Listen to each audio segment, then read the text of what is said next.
Bienvenidos y buenos días a Diálogos INIDRES, este nuevo espacio que va a intentar fomentar el concepto de responsabilidad social sociosanitaria.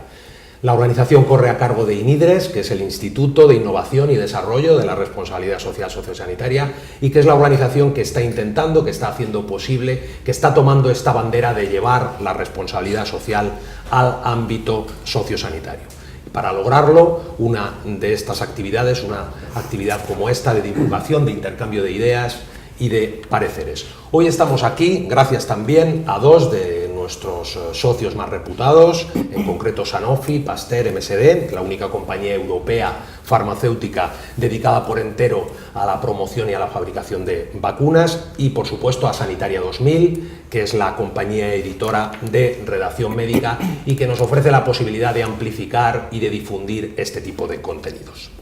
La responsabilidad social, la responsabilidad de las administraciones sanitarias habitualmente ha sido entendida como un hecho asistencial, un hecho curativo, pero últimamente se está percibiendo de un modo mucho más directo que esa responsabilidad es quizá más preventiva, o debería al menos serlo. Para profundizar en esta idea, en este tema, contamos con la presencia de relevantes personalidades en la materia, cada uno desde su punto de vista. Vamos a pasar a conocerles. A mi derecha, Piedad López Roldán, es subdirectora general de Información y Atención al Paciente de la Consejería de Sanidad de la Comunidad de Madrid. Ocuparía las veces de representante de la Administración, con lo cual entiendo, Piedad, que vas a ser seguramente la más interpelada. Buenos días y bienvenida. Pues será un placer, es un gusto estar aquí y a vuestra disposición, desde luego, todo lo que podamos colaborar. Por empezar muy brevemente, Piedad, ¿tienen esa responsabilidad las administraciones de prevenir, de hacer ese fomento del envejecimiento saludable y activo, o estáis entretenidas en muchas otras cosas más interesantes? No, sin duda es parte de la labor importante hoy también de la Consejería, por la propia dinámica y el propio devenir de la sociedad, efectivamente. El envejecimiento, el mayor incremento de la edad de la población está añadiendo nuevos problemas sanitarios, y efectivamente hay que pensar en ellos, y no solo pensar en ellos y tratarlos, sino prevenir cómo actuar de la mejor manera, por supuesto. Pues muy bien. A mi izquierda, José Antonio López Trigo, que es presidente de la Sociedad Española de Geriatría y de Gerontología. Presidente, buenos días. Encantado de estar con vosotros. Fenomenal. ¿Cómo ha cambiado el envejecimiento en estos últimos años y cómo seguramente ha cambiado una sociedad como la que preside? Por fortuna el envejecimiento cambia. Hemos pasado de que envejecer era un hecho fortuito casi, no hace tanto tiempo, hace 50, 60 años, a ser un derecho social consolidado por fortuna. Y eso hace que todos nos tengamos que poner un poco las pilas en el sentido de buscar nuevas formas de envejecer mejor, dentro de un contexto no meramente asistencial, como muy bien decía introductor en la presentación, sino buscando pues que ese cambio de paradigma que obra en la sociedad pues tiene que ser responsabilidad de las administraciones o de los que nos dedicamos a estudiar el envejecimiento. Muy bien, en el plano más social contamos hoy con un catedrático aquí en los estudios de Sanitaria 2000, catedrático de Psicología Social de la Universidad Complutense de Madrid, profesor Ubaldo Cuesta. Bienvenido, muchas gracias. Gracias a vosotros. Ese punto de vista social quizá es el que más está por trabajar en esta transformación. Quizá la sociedad no ha terminado de asumir ese paradigma, ese cambio del paradigma del que hablaba el presidente López Trigo hacia ese envejecimiento saludable que está ya aquí. No creo que esté por trabajar. Desde la psicología científica se ha trabajado muchísimo. Uno de los grandes campos de aplicación de la psicología social ha sido precisamente el aging, o envejecimiento, o esperanza de vida. Y desde el punto de vista social, no ya de la ciencia de la psicología, sino desde la propia sociedad, yo creo que también se ha trabajado mucho y se está muy concienciado y mentalizado sobre este tema. Otra cosa es que haya mucho por avanzar, por supuesto, pero creo que es un campo en el que se ha trabajado y por supuesto seguiremos trabajando. Faltaría quizá la divulgación, ¿no? O ese mayor conocimiento en capas más amplias de la sociedad. Bueno, hablaremos de ello, depende cómo entendamos la divulgación, hablaremos de ello. Sí. Estupendo. Y finalmente, José Antonio Forcada, que tiene muchísimos cargos, es una persona de reconocida trayectoria en el sector y que hoy sobre todo lo hemos traído aquí en su condición de secretario de la Asociación Española de Vacunología, porque en ese envejecimiento saludable, José Antonio, quizá el tema de las vacunas es otro olvidado quizá, ¿no? Los adultos y los mayores no lo terminamos de tener necesariamente en mente, ¿no? Pues sí, bueno, en primer lugar agradeceros la invitación y en segundo lugar, pues son muchos los campos en los cuales hay que mejorar mucho. Las vacunas es un campo en el cual nosotros de toda la vida tenemos muy claro la vacunación infantil, es un tema que conoce perfectamente toda la sociedad y a nadie se le escapa, pero en cambio cuando nos adentramos en la edad y nos vamos haciendo adultos parece que sea un tema que se diluye y que nunca ha habido un gran interés o un gran esfuerzo por parte de las administraciones en potenciar este tema. Ha habido algunas acciones, se realizan acciones, se vacuna a los adultos, pero no se ha conseguido que esto cale en la sociedad, en las personas mayores. Las personas mayores, muchos pues saben que sí, que una vez al año les recordamos que hay que vacunarse de la gripe y se vacunan o no, cada vez menos, pero que hay otras vacunas que serían muy importantes y no tienen esa conciencia de que necesitan esas vacunas. Y luego, por otro lado, y probablemente muy culpable de ello seamos los sanitarios, que no hemos sabido llegar a estas personas para ofrecerles este producto y para convencerlos de la necesidad. Es una manera de mejorar su salud, su calidad de vida y evitar enfermedades que en personas mayores van a ser mucho más graves. Muy bien, José Antonio, muchas gracias por esta primera intervención. Vamos a meternos propiamente en el cuerpo del debate, en los puntos que hemos establecido previamente con los participantes.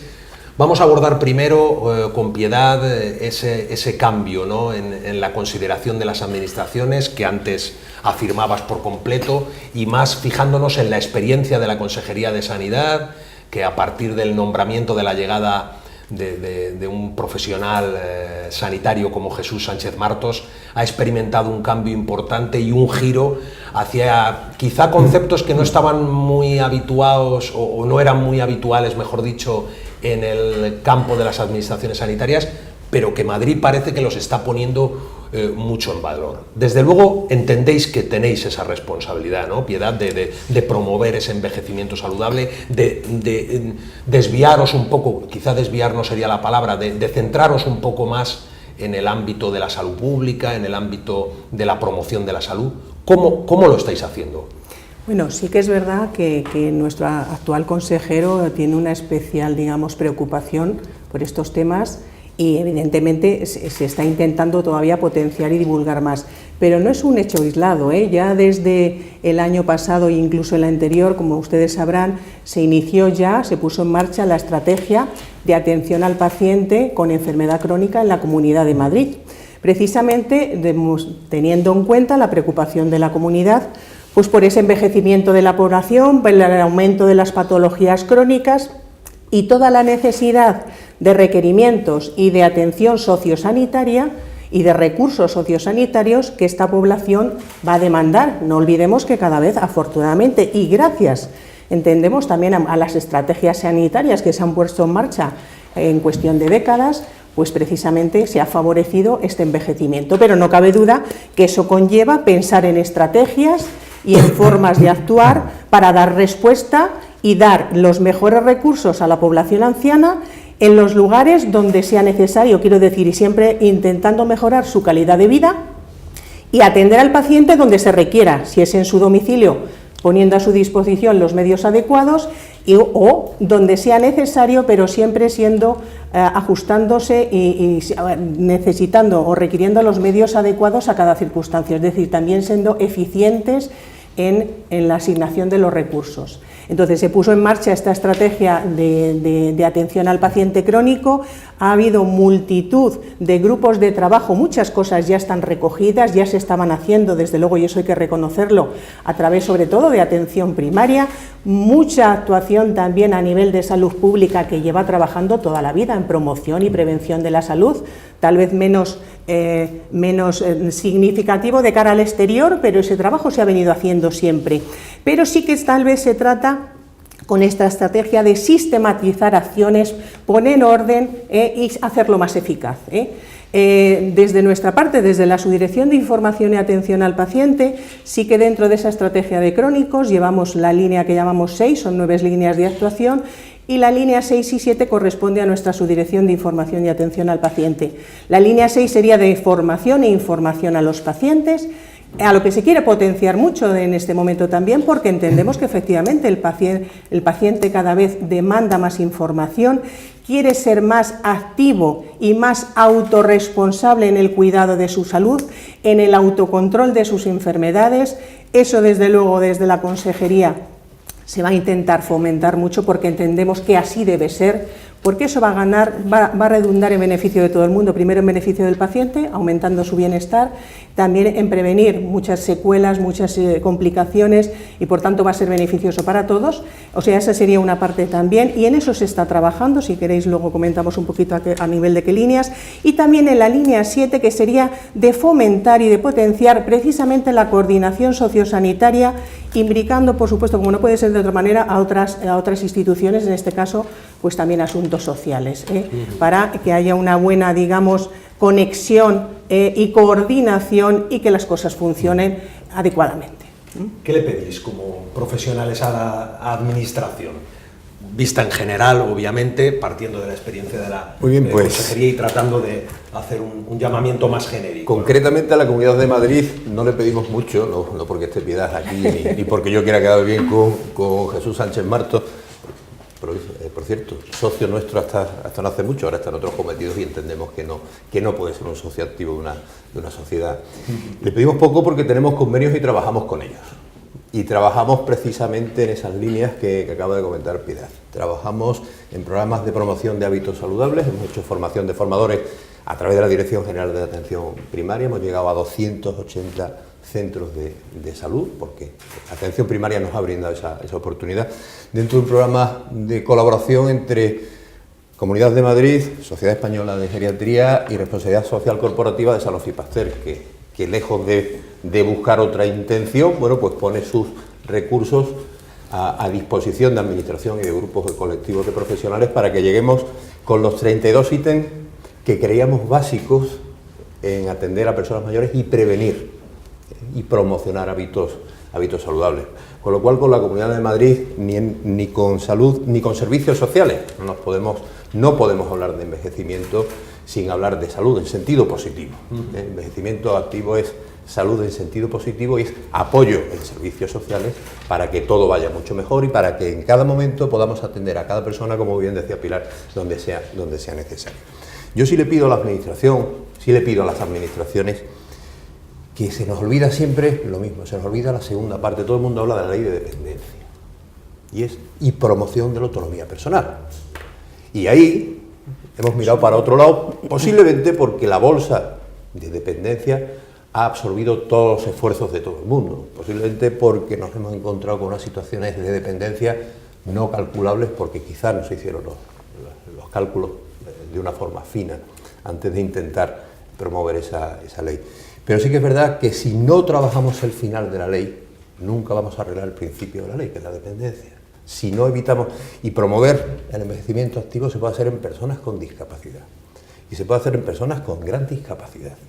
Y nunca debemos dejar de hacer promoción de la salud y prevención de la enfermedad, aunque la persona ya esté inmersa en una situación de dependencia, porque siguiendo la ley de Murphy, cualquier situación es susceptible de empeorar, con lo cual siempre tenemos un motivo para empezar, siempre tenemos una buena acción que hacer y siempre tenemos algo que prevenir. José Antonio. Sí, bueno, yo estoy de acuerdo en lo que han dicho tanto Pilar como José Antonio, totalmente de acuerdo, pero a mí me gustaría que no se nos olvidara un aspecto muy importante, y es que la mayoría del esfuerzo y del gasto sanitario se va en la atención. Todo lo que es educación y prevención, pues tradicionalmente ha estado un poco arrinconado, y yo creo que es el esfuerzo muy importante que tenemos que hacer, sobre todo cara a intentar conseguir la promoción personal que decía José Antonio, que la sociedad se implique en la mejora de la salud a largo plazo. O sea, ahí hay mucho que hacer.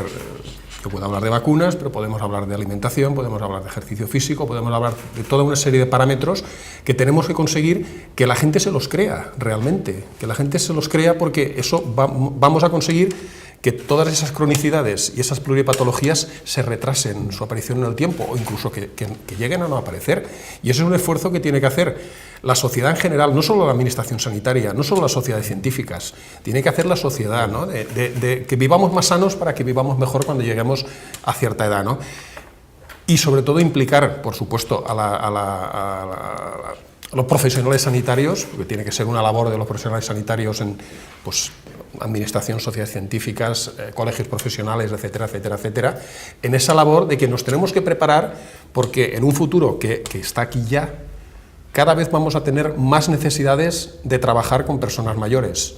Y ese trabajo con personas mayores requiere esfuerzo, requiere inversión económica muy importante y sobre todo, lo principal, requiere creerse que es el futuro, que no podemos seguir trabajando tanto en la asistencial como deberíamos seguir trabajando mucho en todo lo que significa prevención.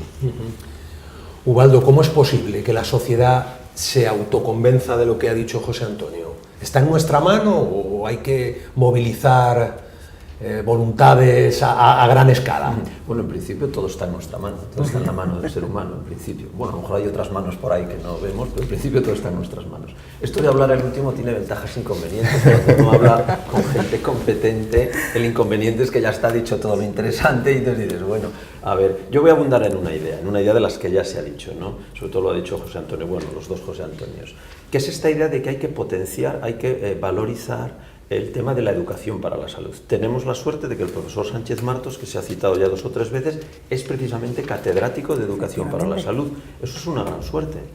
Yo voy a aprovechar para reivindicar algo que vengo reivindicando desde hace muchos años, con todo mi cariño y mi respeto para la clase médica, que mi mujer es médico, mi hijo es médico y mi hija enfermera, por lo tanto, con todo ese cariño y respeto.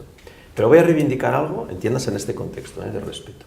Si nosotros utilizáramos como criterio de prestigio o de deseo de hacer una especialidad por el número que te exigen en el MIR, en los últimos en la cola está precisamente aquello que tiene que ver con prevención, promoción y educación para la salud, que es el tema de salud pública o epidemiología o salud pública o preventiva y salud pública, y en cierta manera también medicina de familia, que tiene que ver mucho precisamente con todo esto, ¿no? ¿Qué quiero decir con esto? Y esto ocurre en el mundo entero, no solo en Europa ni en España, sino también en Estados Unidos. Mi hijo trabaja en el Monte Sinai y en Nueva York y ocurre lo mismo.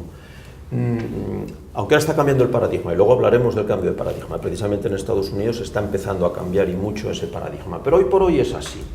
De tal manera que quizá lo primero de lo que tendríamos que hablar y de alguna manera transmitir a la sociedad y a la clase médica es esa importancia, no quiero hablar de prestigio, pero sí esa importancia que tiene la salud pública y la preventiva, que es de lo que estamos hablando. Porque claro, si el sistema sociosanitario se fundamenta en gran medida hoy por hoy, sobre todo sobre la clase médica, y la clase médica está, o estaba, pero de momento está todavía muy centrada en ese modelo biologicista, lo importante es ser cardiólogo, lo importante es ser cirujano, o lo importante es ser dermatólogo, aunque quizá por otras razones, pero también que van en esa línea, pues difícilmente vamos a transmitir a todo el sistema sociosanitario y a los policy makers, a los gestores, la idea de que lo realmente importante es la prevención, la educación para la salud, que implica también un cambio de paradigma, como me parece que has dicho tú, José Antonio, o tú, no recuerdo, de la medicina asistencial a la medicina preventiva, es decir, del concepto enfermedad al concepto salud, que en el fondo es de lo que estamos hablando.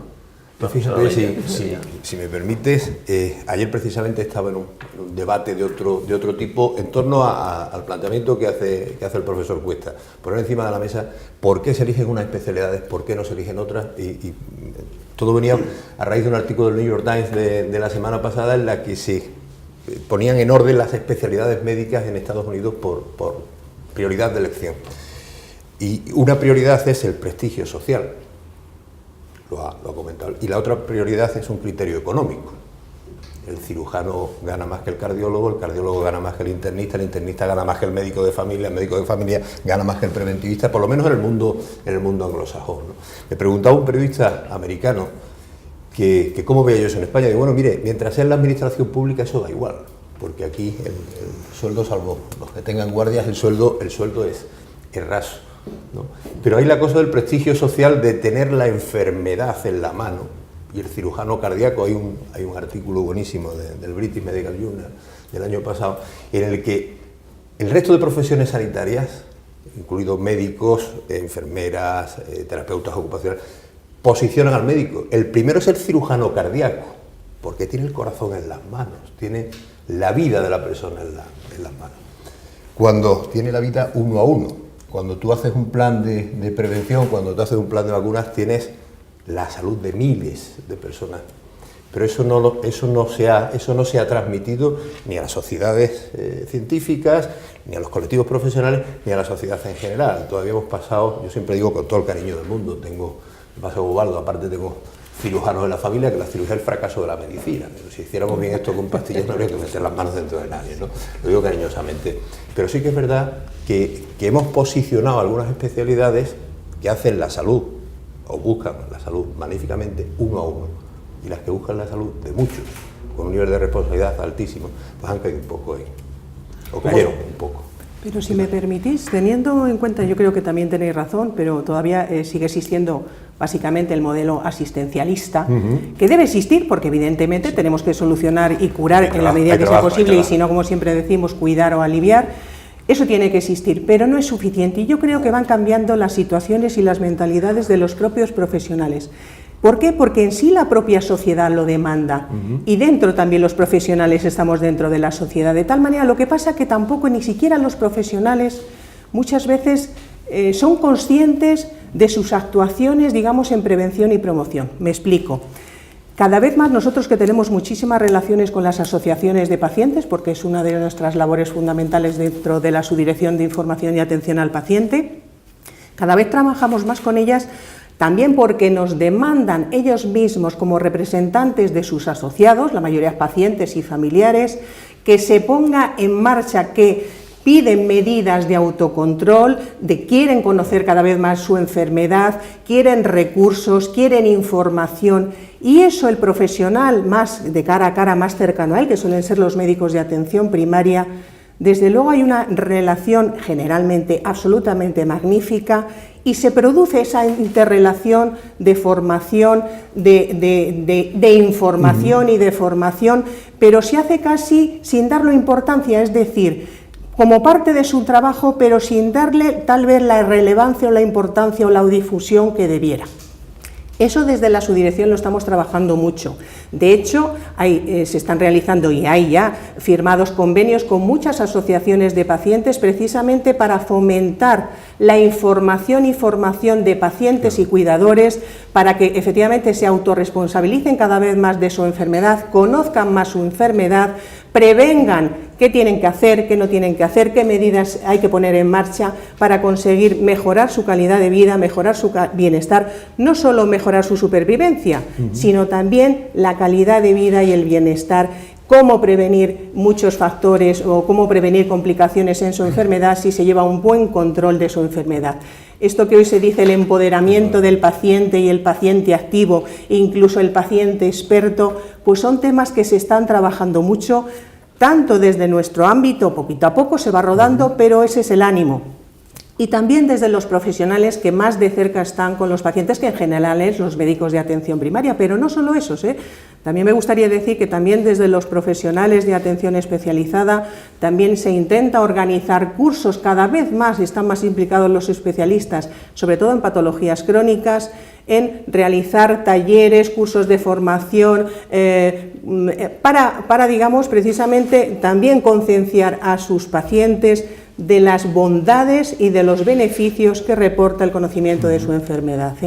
No solo tenemos convenios con estas asociaciones de pacientes, sino también con universidades y con otras instituciones que quieren fomentar la información y formación a los pacientes precisamente hacia este ámbito, con objeto de mejorar y, digamos, conseguir no solo que decís la prevención sino de sus enfermedades, sino también cómo prevenir y cómo llegar a una situación más longeva en condiciones mucho más óptimas. En eso se está trabajando. Vamos a acercarnos un poquito a la figura, si te parece, Ubaldo, del anciano de hoy en día, de la persona mayor de hoy en día. Descríbenoslo desde tu perspectiva, cómo es, hacia dónde vamos. ¿Son ciertos esos mensajes de los que estamos abundando aquí? ¿Es cierto ese envejecimiento saludable, de que los mayores se sienten verdaderamente activos? ¿O todavía hay una capa de población que se resiste a lo mejor a adoptar esa posición y se deja llevar como el río que conviene el mar, ¿no? Te diría, me haces una pregunta muy genérica, porque hablas de ancianos y de entrada hablar de ancianos Dentro de ancianos hay diferentes clústeres o categorías, por así decir, ya no solo a nivel geográfico. No es lo mismo un anciano en España que un anciano en Estados Unidos, y no es lo mismo un anciano rural que un urbano. Por lo tanto, es una pregunta muy genérica, pero aprovechando que me haces esa pregunta tan genérica, te voy a dar una respuesta también genérica. Una respuesta todavía más genérica que tu pregunta. Voy a construir una especie de pequeño marco de referencia o frame, retomando la frase que me parece que dijiste tú antes también, José Antonio, sobre hay que hacer nuevas formas de envejecer. Me parece que dijiste esa frase, hay que pensar en nuevas formas de envejecer. Y yo diría, para crear este marco desde el cual luego podemos descender a cuestiones más concretas, no eludo la respuesta, luego podemos hablar de definiciones o distintas definiciones de distintos ancianos o tipos de ancianidad. El planteamiento concreto es, creo que no hay que hacer diferentes formas de envejecer, sino diferentes formas de vivir. Una de las cosas que nos ocurre es que ahora vivimos en un sistema o en un modelo, en un paradigma tecnofinanciero. Basamos toda la sociedad del bienestar en la idea tecnofinanciera, apoyándonos en un sistema financiero que a veces trastabilla como y tropieza como está otra vez tropezando ahora la bolsa, y con una gran voracidad para conseguir muchos beneficios. Basándonos en ese sistema financiero, somos capaces de construir una gran tecnología, grandes hospitales, grandes aviones, grandes cosas que nos permiten vivir muy bien. El concepto de ese sistema tecnofinanciero al final es nuestra mente para dominar las cosas, para vivir muy bien desde el punto de vista físico, controlando la realidad que tenemos enfrente. Esas ideas de antes de la sabiduría, el bienestar, la eudaimonía griega, etcétera, están muy perdidas. Estamos ahora en este modelo de controlar la realidad para vivir muy bien. Lo cual tiene muchas consecuencias, entre otras, pues la idea de el culto al cuerpo, los cuerpos Danone, un poco el escamoteo del tema de la muerte, aunque se hable de la muerte, pero siempre la muerte un poco desde ese punto de vista, de la muerte digna, pero en el sentido de nuevo médico, etc., ¿no? El problema de la muerte en realidad se escamotea, ahora uno ya no habla. Bien, ¿qué quiero decir al final con todo esto? Pues que quizá uno de los marcos de referencia que habría que poner es intentar reformular el propio concepto que tenemos de vida y de sociedad. Como de hecho se está diciendo ahora desde la política, parcialmente, porque yo creo que ahí hay otros elementos de cierta frustración, resentimiento, etcétera, que habría que eliminar, ¿no? Una de las mejores personas que está diciendo ahora esto en los mejores escritores es Bergoglio, Papa Bergoglio para algunos, o escritor, o teólogo, o sociólogo, ¿no? Su último libro, Laudato Si, habla precisamente de todo esto, que como no cambiemos este modelo, pues al final no viviremos bien. ¿Por qué digo todo esto? Porque, aunque después haya casos que podemos descender a eso sobre falta de autonomía, sobre soledad, sobre viudedad, sobre muchas cosas específicas y concretas, cuando hablamos del concepto genérico, y por eso retomo tu idea del anciano genérico, del concepto genérico de ahora todos tenemos más esperanza de vida, desde un punto de vista genérico, no descendiendo a problemas concretos de personas que tengan diabetes o Alzheimer o lo que sea, que son muchos, por supuesto, pero insisto, hablo desde ese concepto genérico. Si no reenfocamos nuestro paradigma hacia algo más humano, pero de verdad, vamos a fracasar, porque al final estaremos siempre pendientes de tener el cuerpo Danone y entonces a decir que hay que ir al gimnasio para, aunque tenga 70 años, tener el cuerpo Danone, o ser capaz de entrar en internet para ver en la página web no sé qué, tal. Cuando realmente a lo mejor los conceptos que tenemos que inculcar es, tú tienes que sentirte a gusto contigo mismo, tú tienes, si estás solo en tu casa toda la tarde, tienes que sentirte a gusto porque estás contigo mismo y contigo mismo, tú no te aburres, este tipo de ideas que ahora no están de moda.